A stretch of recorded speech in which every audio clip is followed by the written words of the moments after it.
अस्सलाम वालेकुम जी, कैसे हैं आप सब लोग। आज की इस वीडियो में हम बात करेंगे वर्क वीज़ा से रिलेटेड। वर्क वीज़ा रिजेक्ट क्यों होता है, उसकी क्या मेन रीज़न्स होती हैं और इसकी रेशो क्या है, और वर्क वीज़ा में हमें कौन कौन से डॉक्यूमेंट अपने अटेस्ट करवाने पड़ते हैं। तो चलते हैं वीडियो की तरफ। सबसे पहले तो अटेस्टेशन की बात आ जाती है। जो मिनिस्ट्री हमारी जो गवर्नमेंट ऑफ इटली की वेबसाइट है और जो BLS है, उसके ऊपर जो हमारी डॉक्यूमेंट रिक्वायरमेंट्स है, उसमें कहीं भी मेंशन नहीं है कि आपने अपना जो डॉक्यूमेंट है कोई वो मिनिस्ट्री ऑफ फॉरेन अफेयर्स से अटेस्ट करवाना है। उसमें आपका FRC आ जाता है। बर्थ सर्टिफिकेट तो उन्होंने लिखा भी नहीं हुआ, आपको चाहिए वो लोग अपनी मर्ज़ी से ले जाते हैं।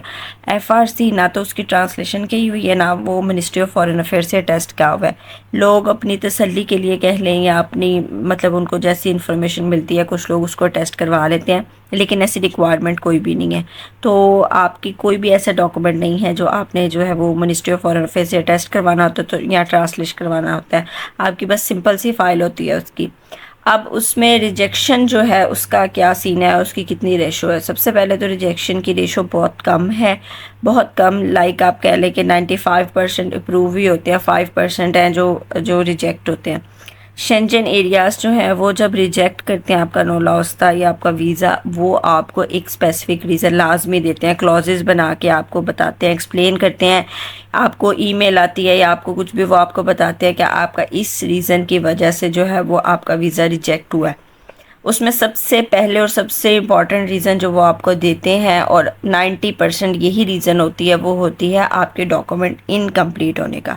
जो आपके डॉक्यूमेंट्स होते हैं वो आपने कंप्लीट नहीं किए होते, उसमें कोई स्पेल मिस्टेक होती है या उसमें कोई भी किसी तरीके से जो है उनको किसी भी तरीके से पता चल जाए आपका डॉक्यूमेंट इनकम्प्लीट है, या आपके डॉक्यूमेंट जो है वो टैली करें तो वो एक जैसे नहीं होते, या इस तरह करके आपका कोई मसला है, तो ये एक फर्स्ट रीज़न होती है।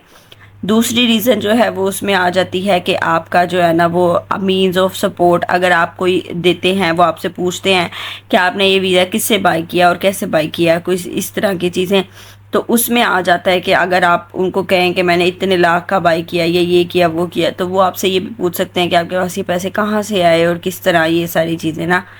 तो उसके बाद आ जाता है आपकी लैंग्वेज पे आज तक कोई वीज़ा कम ही रिजेक्ट होता है, लेकिन ये है कि आप उनको सेटिस्फाइड करें। आपका जो इंटरव्यूअर है आपने उसको अच्छे तरीके से सेटिस्फाइड करना है। छोटा सा इंटरव्यू होता है लेकिन सेटिस्फेक्शन ज़रूरी होती है, वो आपसे मुतमईन हो, आप उसको कहें कि मैं लैंग्वेज जल्दी सीख लूँगा, मैं काम कर सकता हूँ। फिर आपका प्रीवियस एक्सपीरियंस भी पूछ लेते हैं कि आपका वर्क एक्सपीरियंस, जिस काम पे आपको जा रहे हैं आपको उसके रिलेटेड वर्क एक्सपीरियंस है भी है कि नहीं, या आप ऐसे बस जा रहे हैं।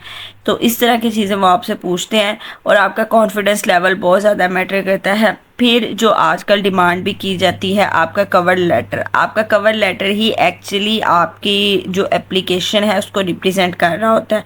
वो कितना स्ट्रांग है, अच्छा है, जिसमें आपकी जो है वो बहुत अच्छे तरीके से एक्सप्लेन की गई हो कि मुझे इस जॉब की ज़रूरत है या मैं जाना चाहता हूँ फाइनेंशियली या जैसे भी, तो ये भी चीज़ बहुत ज़्यादा मैटर करती है। बेसिकली आज तक जो है वो आई हैं वो इसी तरह की छोटी मोटी रीज़न्स होती हैं। कुछ रीज़न्स जब तक आपकी कोई बड़ी रीज़न ना हो, फेक डॉक्यूमेंट्स का या कुछ इस तरह का इशू ना हो, तो वो आप अपील भी कर सकते हैं बाद में कि मुझे जो है ना वो मेरी एप्लीकेशन को रिकन्सिडर किया जाए। वो रिकन्सिडर कर भी लेते हैं, ठीक है। तो यही रीज़न्स होती हैं, इससे ज़्यादा बड़ी कोई और रीज़न नहीं होती। तो आप इन चीज़ों का ख्याल रखा करें, अपने डॉक्यूमेंट्स को अच्छे से चेक किया करें। और सबसे बड़ी बात ये मैंने रात भी एक्सप्लेन की थी कि आपके डॉक्यूमेंट आप किसी भी चाहे एजेंट से चेक करवाते हैं, चाहे किसी इदारे से चेक करवाते हैं, जो वो लेड पेंसिल, कच्ची पेंसिल से निशान लगा देते हैं, काइंडली उनको रिमूव करके जाया करें। आप लोगों के जहाँ जहाँ निशान लगे होते हैं वहाँ पे आपने करेक्शन करवाई है तो अच्छी बात है, नहीं करवाई तो भी वो उन चीज़ों को हाईलाइट कर देती है वो लेड पेंसिल के, ये इनकी जो है मिस्टेक थी, तो आप इसको गौर से देखें। और वो फिर लोग उसको और मज़ीद अच्छे तरीके से देखते हैं, तो फिर बाद में मसले बनते हैं। तो काइंडली ये वाला मसला भी ठीक किया करें, इसको अच्छे तरीके से सॉल्व किया करें। बाकी इंशाल्लाह नेक्स्ट वीडियो में मुलाकात होगी। अपना ख्याल रखिएगा। अल्लाह हाफिज़।